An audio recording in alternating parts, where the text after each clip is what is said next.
blue of the western sky comes Sky King. As we say here in the West.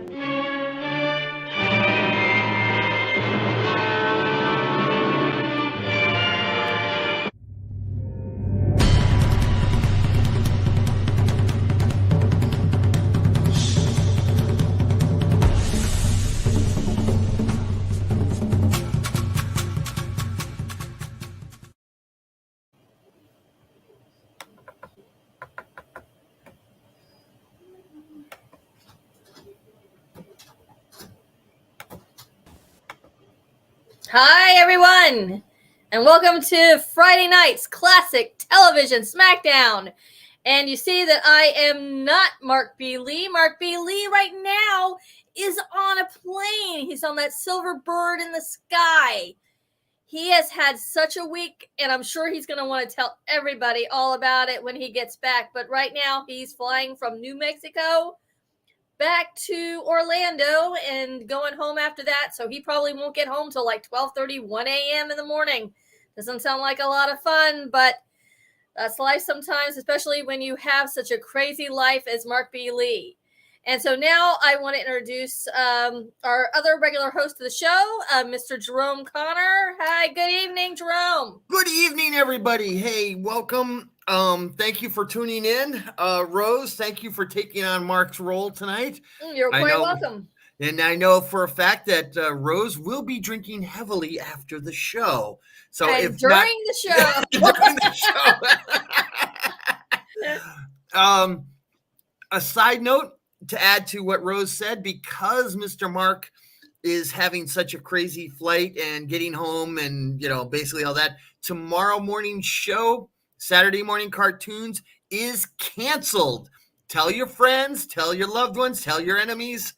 Let everybody know that tomorrow's show is canceled. We'll be moving it to next week. We apologize, but for those of our regular watchers and viewers and listeners, sleep in a little bit. I know I'm planning on it. I'm probably going into work. So it is the season to be working hard. And I just have two words to say to that, Rose. What is that? Bah humbug? Bah humbug. So now, Rose, have you ever worked retail? Oh, I did. I worked it for 7 years. Then you know how much we all hate Christmas. Oh yeah, I can't stand retail. listening to. It's really hard to listen to Christmas music, and it was difficult because my children always wanted to be into it, and I was just like, it's just like grating on the ears, Anybody who's worked like retail, flashbacks. Exactly. Anybody who's worked retail has learned to hate Christmas. Absolutely, yep. So, anyway, so I assume it's been a rough week at the Rose household. It's been a rough week at my office. I've been dealing with coworker issues for a few months now. We had somebody quit who'd been there a long time. We had a girl working with us who there were issues, so she had to go back to her old department, which was fine because she was really good. It's just that they really needed her back there because she's been there for so long. So she's back over there. They ended up hiring a really great person. We were like this for 6 days. We were so close. And then Monday morning, I came into work and she hadn't signed in on the sheet. And I said, can you check and see if she's called in? She hadn't called in. And I got this horrible chill down my spine. And I was just like, oh my, bloop, bloop, bloop, bloop. She's quit. And I ran upstairs and I said to my other coworker, I'm like, I bet she quit.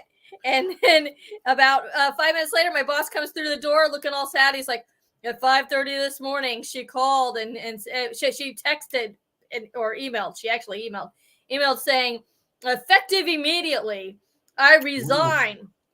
So after 6 days, and then now I'm by myself trying to handle everything. Wait a minute. Why did she quit? Is it something to do in the office, or was it that she got a better job? She gave no reason. But we assume that she went to Pennsylvania for Thanksgiving and she didn't come back. She decided she was going to move back up there permanently. Yeah, I've seen that trick happen. Somebody So goes to yeah, see it was family or whatever. it's a nasty little trick to me, that's for sure. But so that's been my week. So I want to thank Rachel, my daughter, for doing the banner for us for tonight's show. We had to kind of paste it together real quick. We need to get her on the show right now. Jerome did all the work on the it's Jerome's show, but we put up the banner and we did we have to download the clips and everything. But where is that child? Ever come learn something about the 80s? She's down in the dumps right now. But she's been coding for me on a special project. And tomorrow night, Roses and Reactions, 7 o'clock. Yes, 7 o'clock tomorrow night. We are doing the first part of Avengers December, where we're going to be going through the phases of the Avenger films. So please join us. Please come in and discuss with us. We would love it. So, okay, Jerome, what is tonight's show all about? Tonight is the 1980s. Mainly the rich and famous. Those wonderful, trashy fashion senses of the primetime soaps. Look, the 1980s was the new Gilded Age. The rich got richer, and the rest of us got to watch. So naturally, Hollywood, the home of many of the rich, wanted to show us what we were missing out on. Affairs, drugs, fashion, and power deals that rivaled small countries' GNPs. In short, these were the primetime soaps. And let's not kid ourselves, these were the best that set the standard for decades to come. Many have tried to match their success, but none captured the attention of the nation like those. So we're going to relive the glory days of sex, money, fabulous fashion, and really big hair. So this is the rich and famous of the 1980s. It sounds like it's going to be a lot of fun. Oh, we have somebody saying hello. Well, hello, Jennifer Thompson. Hello. Thank you for joining us tonight on Twitch. So, she's on Twitch. What do we got first up? Well, we're going to start with something that's not a traditional clip, but this is the granddaddy. This is the big one of all of the 1980s. In 1981, it was, what was it? What was the question that consumed the country? As a little kid, I saw this everywhere. It was plastered on every magazine. When I went to the grocery store with my mama, it's who shot JR? That's right. Not killed, Jen, shot. Okay. And that was the important question. Okay. Oh, yeah, we're on there, but it's not on MLB, Jen. So, hi, Mike. So the question was who shot JR? And this is the primetime soap that set the standard. From 1980 to 1984, with the exception of 1 year, this show was the number one show in America. Okay. In 1982, 83, it was the number 2 show, which was behind MASH because MASH was going off the air. She's making me feel old here. Yeah. As a matter of fact, the ratings after they did what was called the Who Done It, the episode 4 episodes in called Who Done It, where you finally found out who shot JR, the ratings started a slow decline. Now, this show lasted, get this, 14 seasons. Incredible. Yeah, 14 seasons, 357 episodes. Now, here's a little side note that most people don't know. The first season of Dallas in 1978 was a 5-part miniseries. Okay, was a mid-season replacement. It aired on April 2nd, 1978. Okay. Really? Yeah, I didn't know this either. And what was ultimately happened was they didn't have high expectations for it. It was, like I said, it was a mid-season replacement. They did miniseries back in those days. Now they do them for regular seasons. And it did surprisingly well. So they went, well, maybe we got something here. And they started the show up. Now, let's go over this. Who starred in this show? Well, Larry Hagman started. He was known for what comedy? I Dream of Jeannie? Bingo. So here you got this guy that's known for a comedy show, which, let's be honest, it was kind of a silly comedy show. Okay. You had Patrick Duffy. What was he known for? I don't even know what he was known for. The Man from Atlantis. Oh, that's right. Okay. So here we have, now he's acting and stuff. We had Linda Gray, Victoria Principal. My personal favorite, being a young man at the time, was Charlene Tilton, because she wore those hot pants all the time. Okay. Donna Reed and Mary Crosby. Spoiler alert, she shot JR. Okay. She was also the person at the end of one of the seasons when they were looking for who was the body in the pool. She was the body in the pool because they killed her character off. Okay. It was when the episode Who Done It was the highest rated TV show of all time until the MASH finale. Okay. Now, JR got shot at the end of the season. So think about when the end of the seasons normally were. Okay. End of seasons were May, thereabouts. Yeah, May. I was going to say May. Yep. So they had to wait all of the summer, right? That summer was all about Who Shot JR. It was on magazines, Time. It was crazy. It was set, things on, like Today Show and all that. They went crazy. And then they had to wait until almost December. Why? Because there was an actor's strike that went on. So all of September, October, and most of November, they had to wait for that show to air. Drove people nuts. So go ahead. Yes, it was, Jen. It was on TV Guide. Go ahead and run the clip. This is not a traditional clip, and I'm going to explain what this clip really means and something to show you guys. Okay, we may stop the clip in the middle, okay? All right, just let me know. Here we go. Absolutely.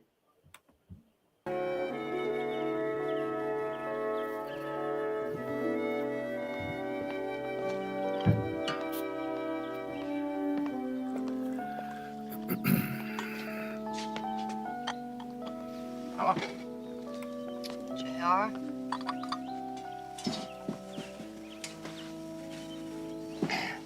I want to thank you for that vote last night. It wasn't a vote of confidence. I'm going to try and change that. You just don't learn, do you, JR? Well, I sure learned something last night. Remember that we have a meeting with the cartel to settle a loan. Yes, ma'am. Also, I'd like to know what you plan to do about Sue Ellen and John Ross. Well, there's nothing to worry about. The divorce hearing's in a couple of days. I know that. But in spite of your differences, Sue Ellen's out there alone with your son. My grandson. Someone should be out there taking care of them. Mama, don't worry. She'll be coming back before you know it. That's not what Clayton Farlow said. She will, Mama. I know her better than anybody else in the world. Okay, you can stop it here. She's never been alone before. Right. She's always had somebody to lean on. She'll be coming. All right, the whole point here is that JR was not afraid of anybody except one person. He wasn't even afraid of his own father. But His mama. He was afraid of mama. Okay. Now, she was quite an interesting character. Let me just make sure here. Hang on a second here. No, that's the other show. A number of the characters would leave and come back. Duffy left because he wanted to leave. I know at the time he left, his parents had been murdered. And he left because of that. And then they decided he wanted to come back. So they did the whole dream. That one season was the entire parents dream. were murdered in real life? I think so. I'd have to check that. I think they were murdered in real life. I'm going to check that out while I talk to you. Yeah, it was. I remember something about that. And I do know that he left for some personal reason. Here we go.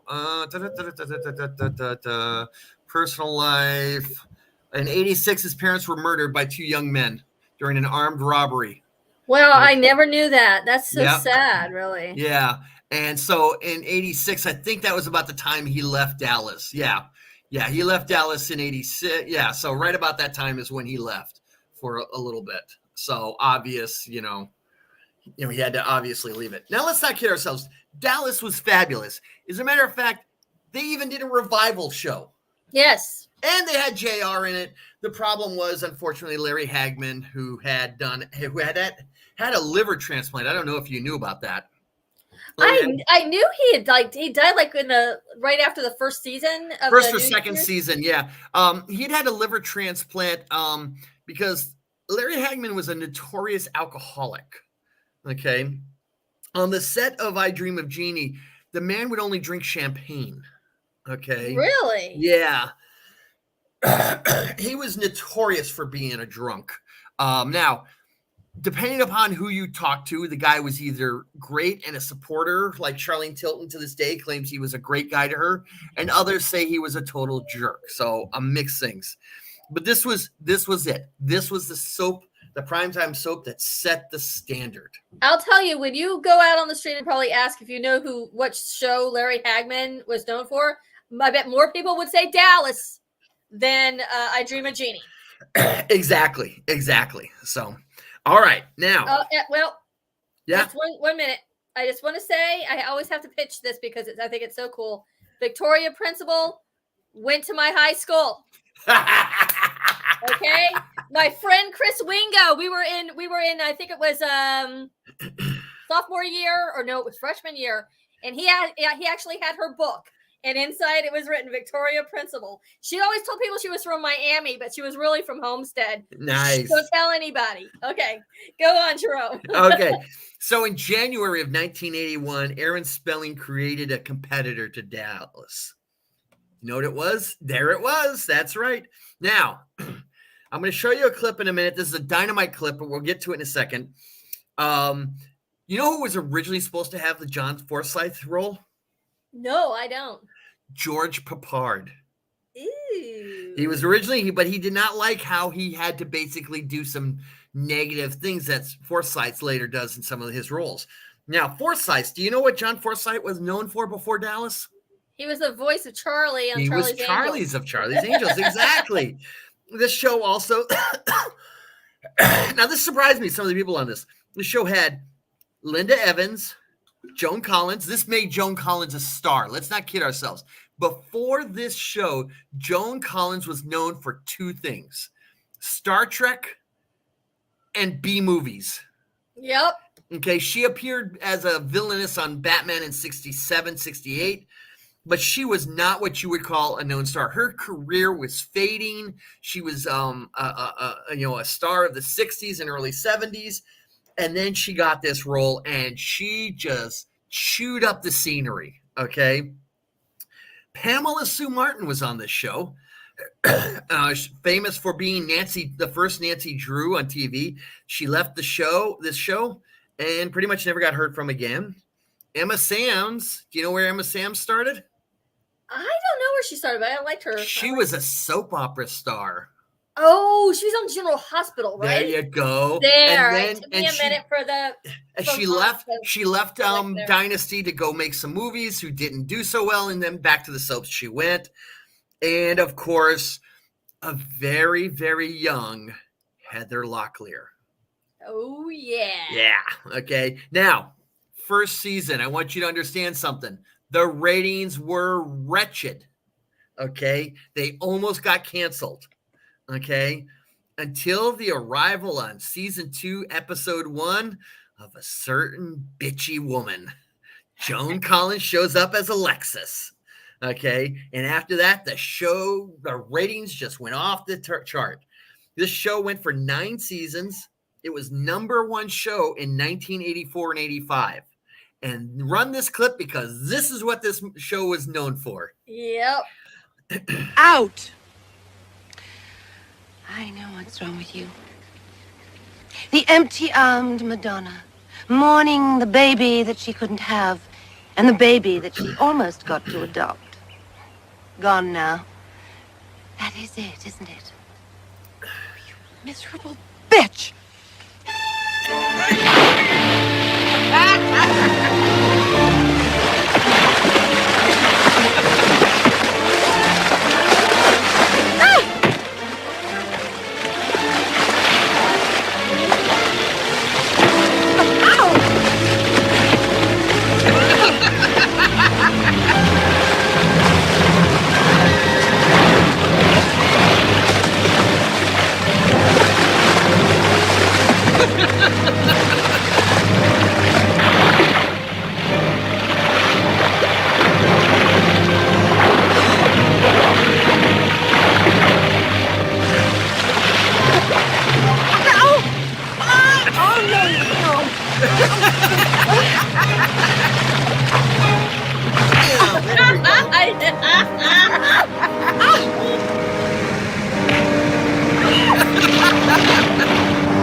Wait a minute, Alfred. Back up a bit. Do we just stop here?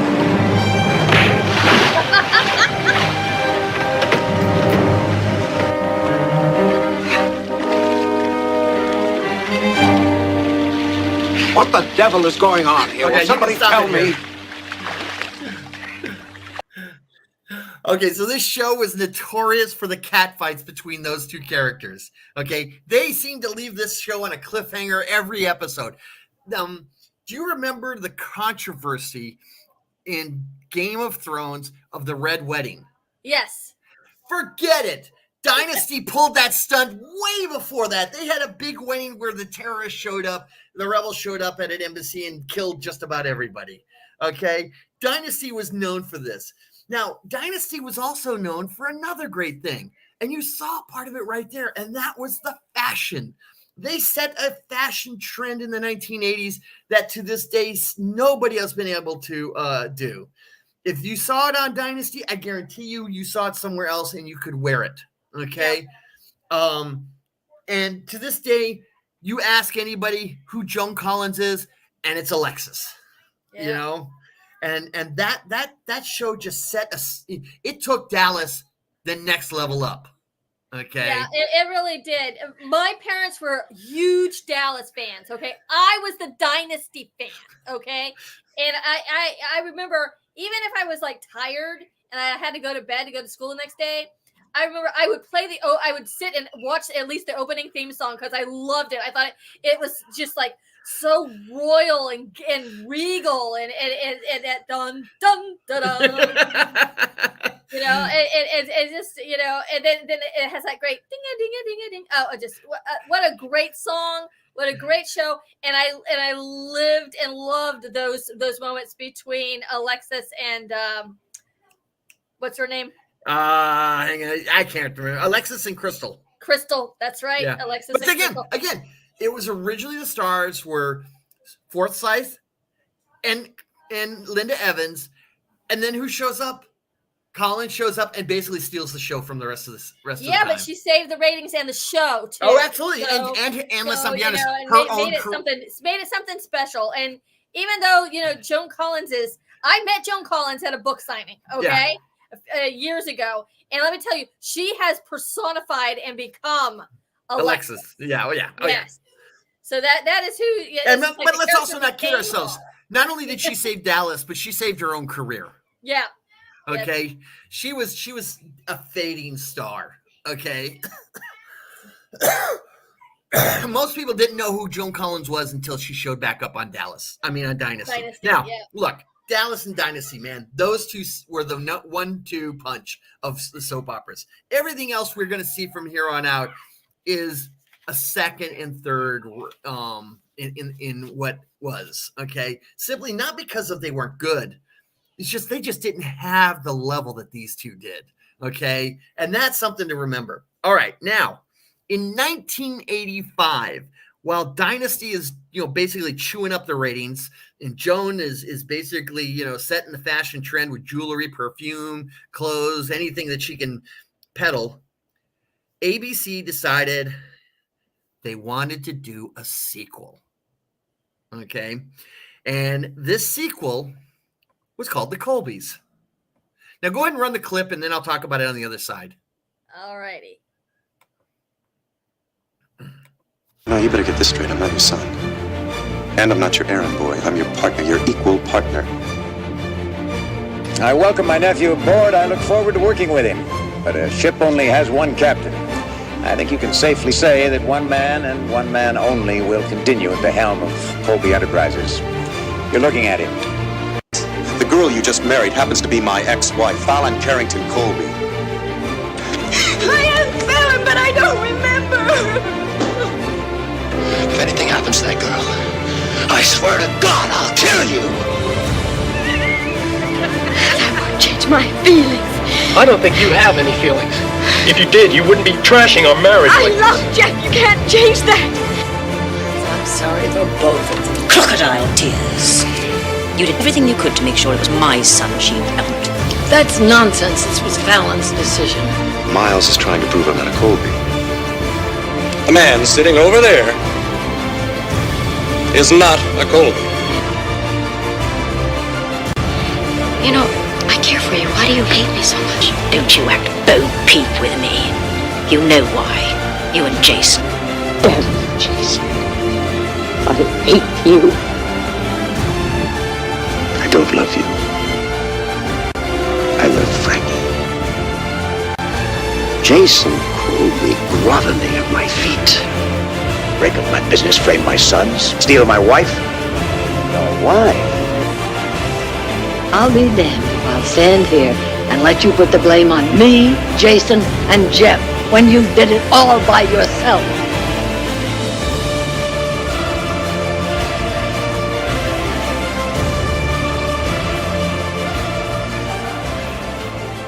Okay, so there you have season 1. Okay, so let's go through who was on there. Okay, we had Charlton Heston as the matriarch, as the head of the Colby family. Pretty awesome. Barbara Stanwyck, who played his sister. Maxwell Caulfield. I think you know who he's from. That's right. Tracy Scoggins was in there. You know her from Babylon 5 and Lois and Clark. Yeah. Ricardo Montalban. Ken Howard was on there, and Catherine Ross. Catherine Ross. Oh my gosh, I love her so much. Okay, now Barbara Stanwyck left the series after the first season because she didn't like the character or where it was going. Basically, it was turning into an Alexis-like character, and she didn't want to do that. Because remember, Barbara Stanwyck's got that Big Valley reputation. Yeah. Okay. This show was a failure. Number 37 in the ratings on the first season. The second season, it was 67th.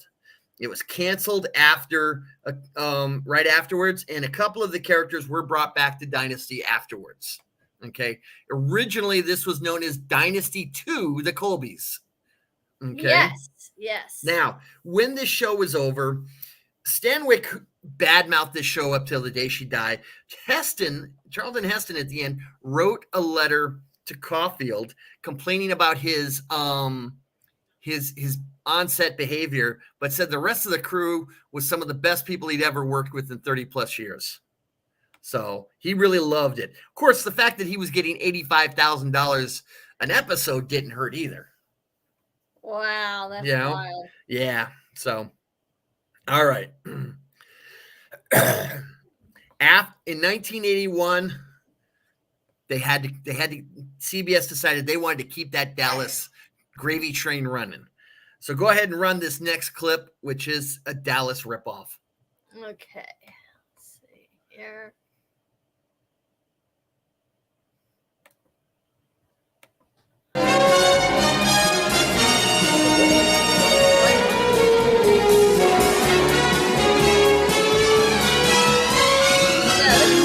Oh, wrong one. That's the wrong one.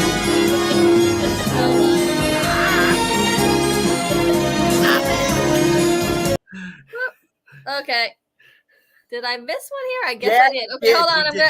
We're gonna have a moment of silence here. Okay. I'll pull it I'll up. tell you what it is, and you guys can watch it. Okay. So basically, what she's downloading is the opening to Falcon Crest. Okay. Started in December of '81 on CBS for 9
Okay, so Falcon Crest, described by Newsweek as basically Dallas in the Napa Valley with a female tyrant, Angela Channing, vineyards instead of oil rigs, a 6-month coma, and a plot to take over the world. Okay, so we had Jane Wyman, who apparently was a little grumpy on the set of the first couple of seasons because she was the former wife of Ronald Reagan, who just became president. Yeah, apparently she was kicking herself for not sticking around with the old guy. Lorenzo Lamas, I love that very young Lorenzo Lamas. Yeah. Lana Turner was in this show. And Gina Lollobrigida. Really? Yeah, Gina was in there for 5 episodes. And originally, it was supposed to be Sophia Loren for 12 episodes. But something fell through. They went for Gina, and there it is. Now, the beauty of the show was it was aired after Dallas. So it got the Dallas lead in. It was a 1-2 punch in the rating system. It did well, but it's not remembered like Dynasty in Dallas was, you know? It was on for how many seasons? It was on for 9. a while, right? 9 seasons, 227 episodes. I don't think I ever saw one episode of it. Cara was a fan of that show.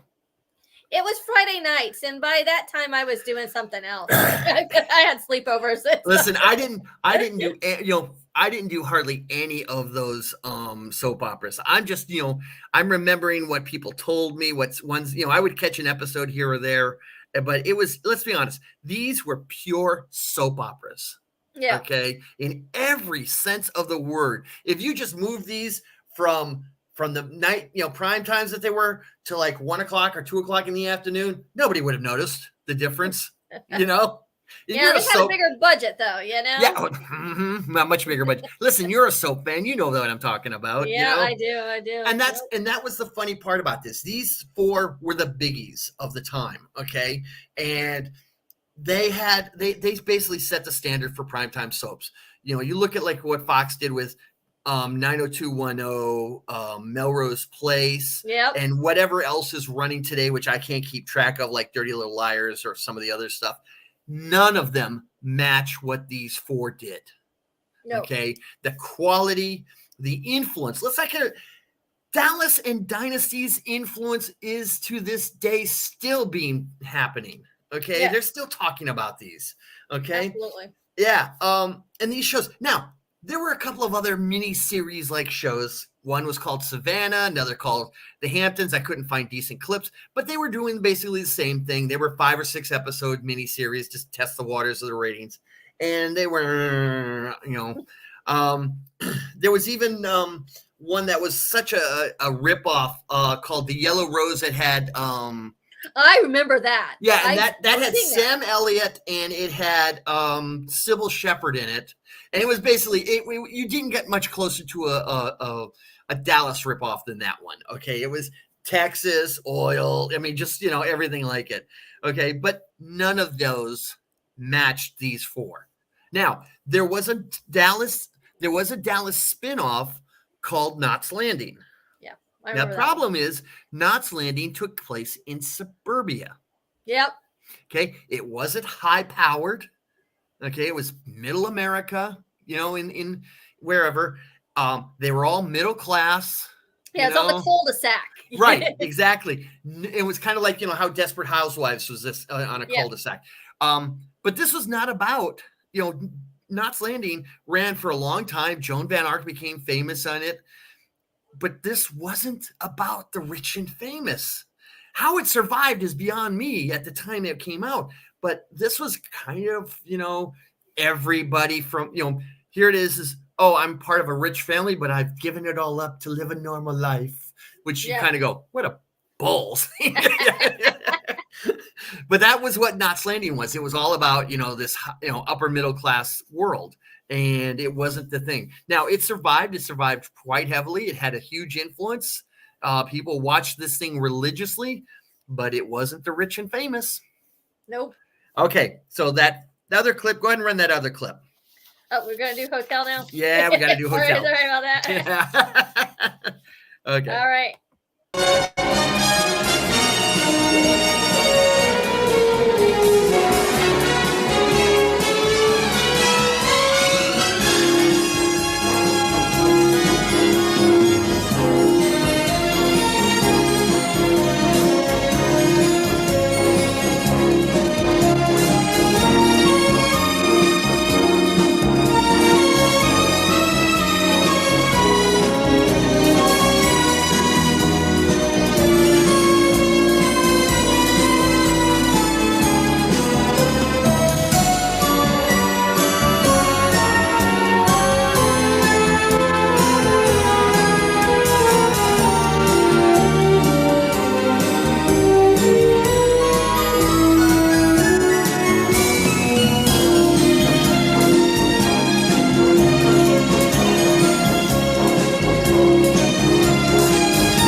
Okay.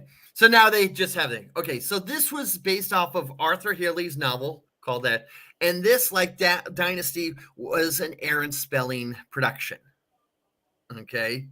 So Aaron Spelling did this, did Dynasty, did Love Boat, stuff like this. Ann Baxter, James Boland, Connie Selica, and Sherry Belafonte. The guest lists on this show were amazing. You should go check it out on Wikipedia. The list just goes on and on and on. Serious big name actors. Okay. Now, the Ann Baxter role that you saw there, Mrs. Whatever. Yeah. She's the owner of the hotel. Okay. Originally, the role was supposed to go to Betty Davis. Really? But Betty Davis was ill. So they went with Ann Baxter, who always played Betty's foil, especially in Whatever Happened to Baby Jane. So there was this whole thing of conflict that they tried to drum up. Apparently the two of them were good friends, but they did this they did this PR conflict thing that they hated each other.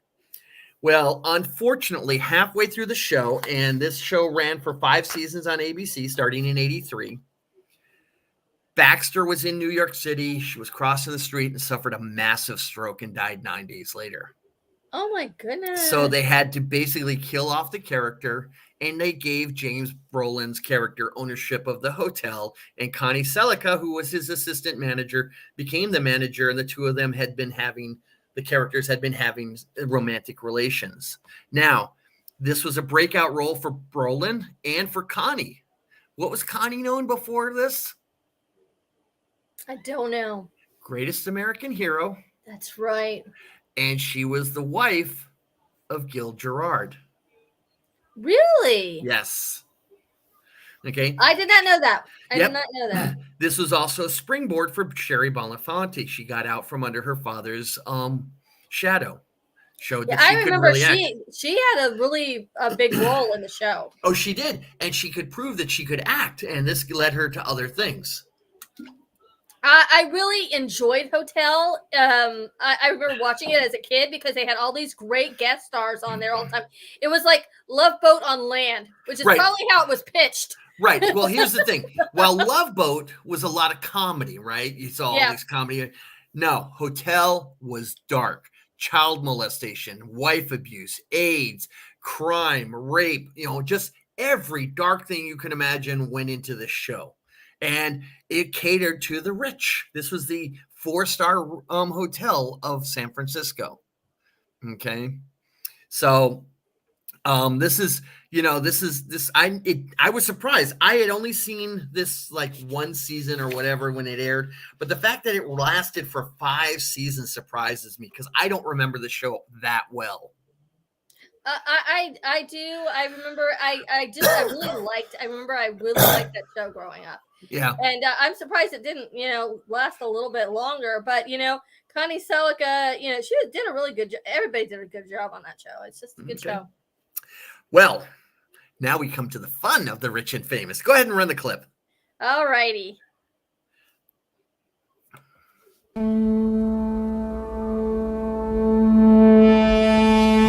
This is my boss, Jonathan Hart, a self-made millionaire. He's quite a guy. This is Mrs. H. She's gorgeous. She's one lady who knows how to take care of herself.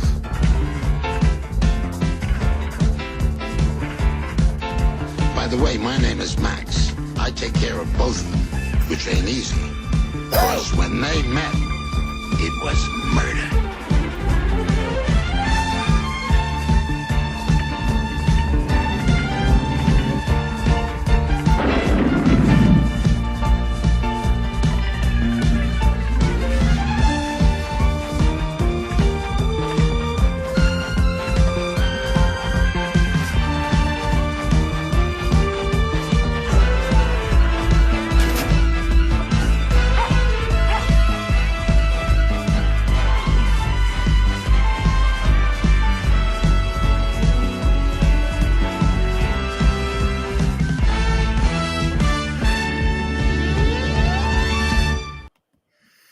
Okay. Now, this was a personal favorite of mine of the Rich and Famous.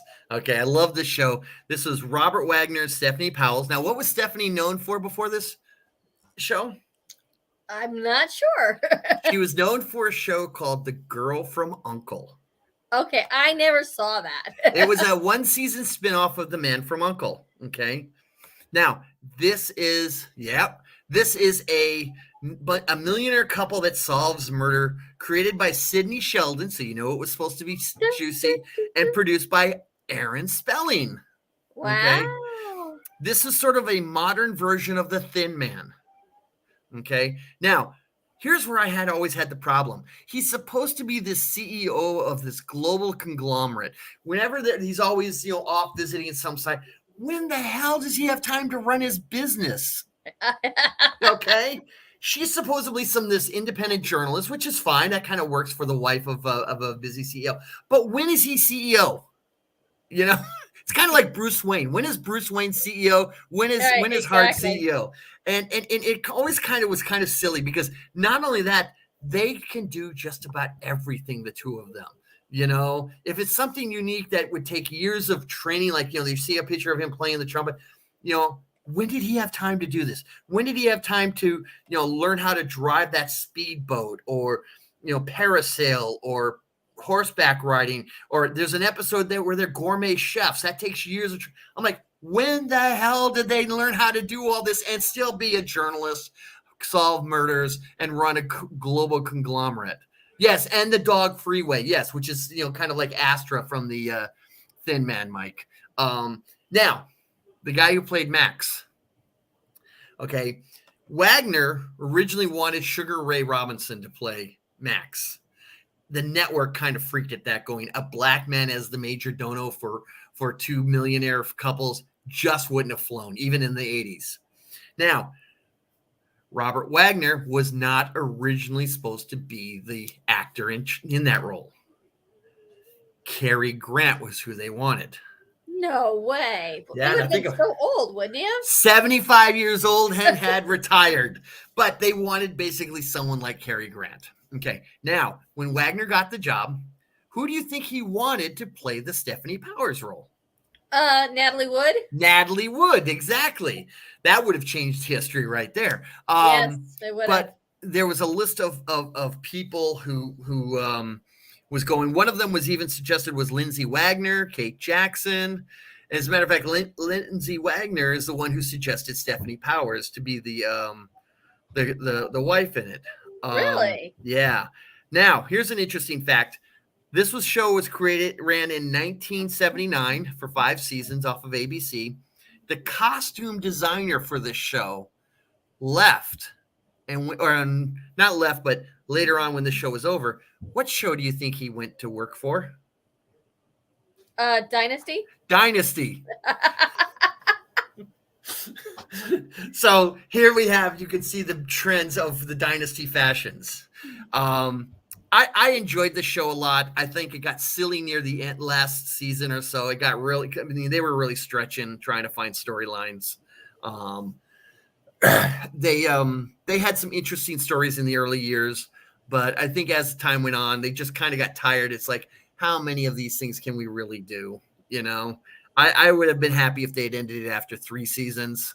But they kept them, it kept the money coming in. So I don't know did you watch Heart to Heart? So here's the thing about Heart to Heart. My dad did not like Robert Wagner. Okay. And then after the Natalie Wood thing, even less. Yep. Okay. So I didn't get to watch a lot of Heart to Heart in the Sweeney family household, but my husband was a huge fan, and still to this day, every now and then he'll do those opening lines for the show. He loved that show. If you have Hallmark's Mysteries and Movies, or Movies and Mysteries, whatever the title is, it's part of their rotation. Is it really? So if you have that channel, you should be able to watch Heart to Heart. I don't, but I'm wondering if it's on my friendly, because I have some of that stuff on there. Yeah, you'll have to go check it. Okay. So yeah, again, interesting behind the scenes stuff. You just watch. Now, this is one of those shows you watch and you're going, when the hell did they have time to do all this stuff and do their jobs, So, yeah, okay. it looked like a lot of fun. And I think I've seen I remember watching it like from time to time, but I don't remember any details. Oh, yeah, and that's the thing. That's why I like this one. This was a fun show. It was fun of the rich and famous. It didn't feel like they were talking down to you like Dynasty did, like going, yeah, you're just a peon. Go away. We're rich and famous, whatever. And the other shows are the same way. We have money, so you're nothing. This was actually a much more lighthearted, fun show. They actually liked people who didn't have the money. They helped people out, that sort of thing. So, like I said, this was a fun show, and I liked it a lot. Okay. Now, we're coming up on the end of the show. We got another about, 12 minutes or so, and I think we're going to end a little early, but we must run this one. This started in 1984 in syndication. I could not find out how many episodes there were. Go ahead and run this clip. All righty, here we go. Don't miss a sizzling second of the next Lifestyles on a privileged day in the life of glamorous Princess Diana.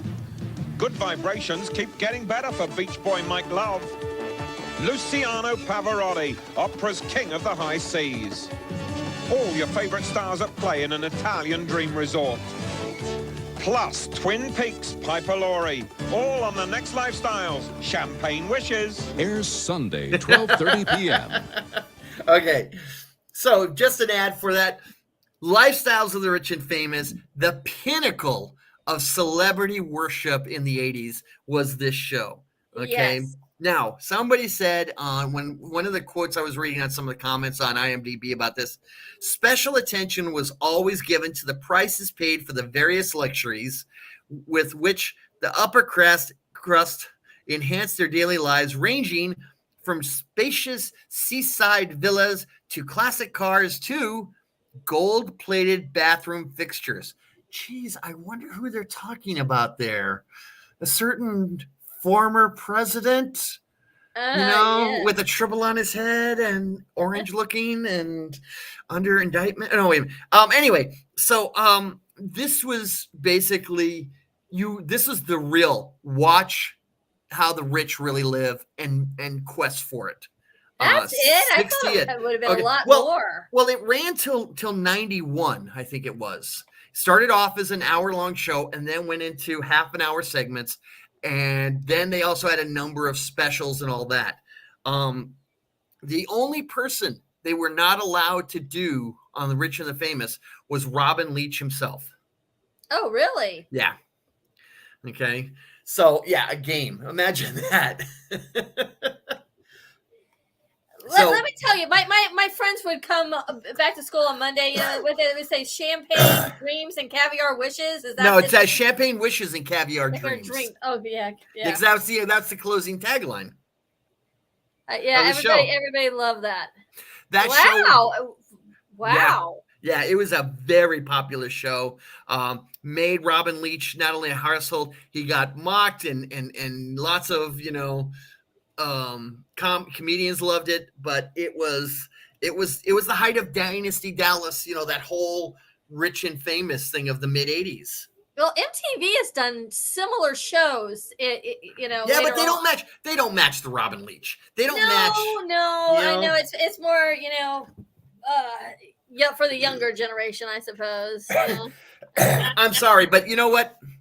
Today's rappers and musicians just don't know how to be extravagant like the 1980s did.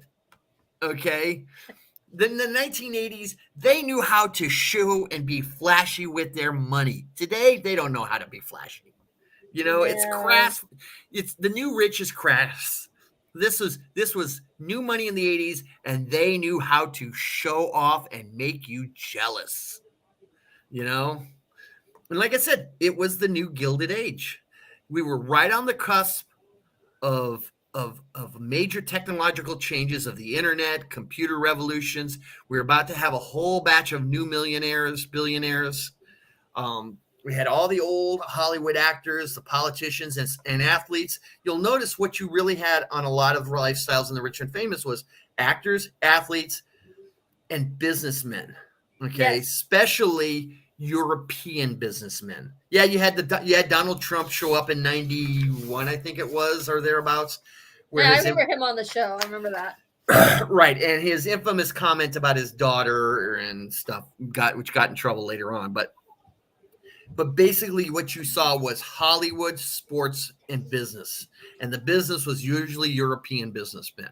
Okay, you didn't get a whole lot of American businessmen because they knew to keep their mouths shut and not let people see how much money they were really making. In Europe, it was, I got money, I'm going to flaunt it.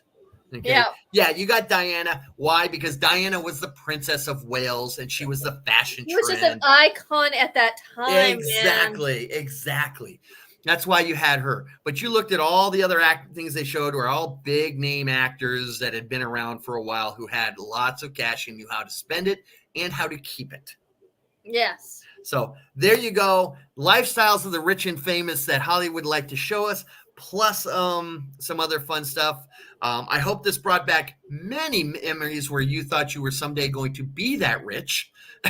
We all thought we were going to be that rich. Oh yes, we were all going to be driving around in our Rolls Royces with a chauffeur and be fashionably dressed. I was going to be walking around in a tuxedo all the time. Yeah. You just wake up in the morning in a tuxedo and go have your your orange juice. Mimosas in the morning, martinis at night. I was going to have a blonde on one arm and a brunette on the other. I mean, I was going to do the whole thing. Yeah. And then, of course, I grew up and reality kicked in. Here's the story. I found the Falcon Crest, the house that foreclosed. Yes. Do you want to go live in the Falcon Crest mansion? It's beautiful. It is. But it's in Napa. You know how expensive the taxes are there? I can only imagine. But it would be some nice place to visit, Yeah. Something different. So, like I said, these shows set standards that nobody has even matched today. So. Oh, absolutely. So, any thoughts before we end this show about 5 minutes early? Well, I just want to say that, we're all looking forward to Mark coming back. He's been absent, think we did. Yeah, it's been like a month or so. Yeah. So I mean, he did do Saturday morning cartoons last week, but then he was off to the races again. He was going to do it this week, and he was supposed to be back here by early Friday, and things just didn't work out that. Mark is going to have a tale to tell.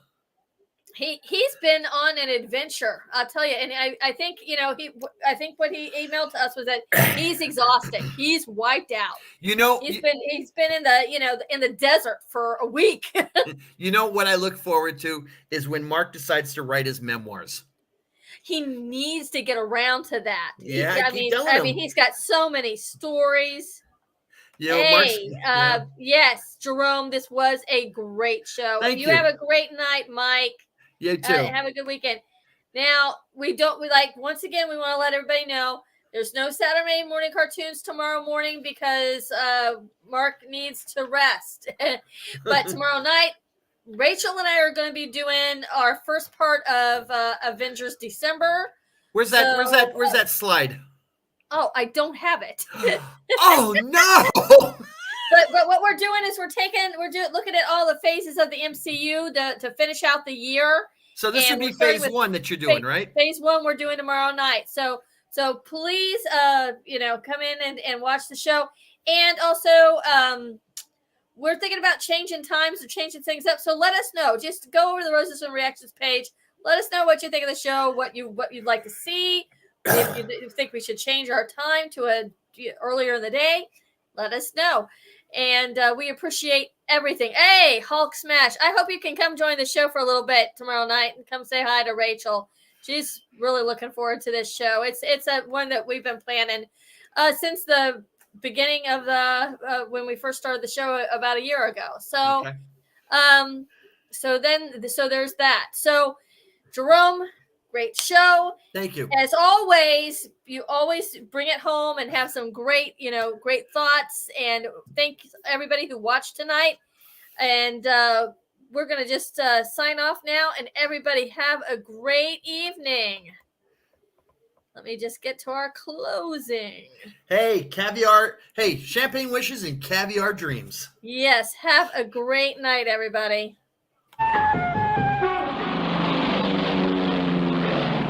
Out of the blue of the western sky comes Sky King. As we say here in the West.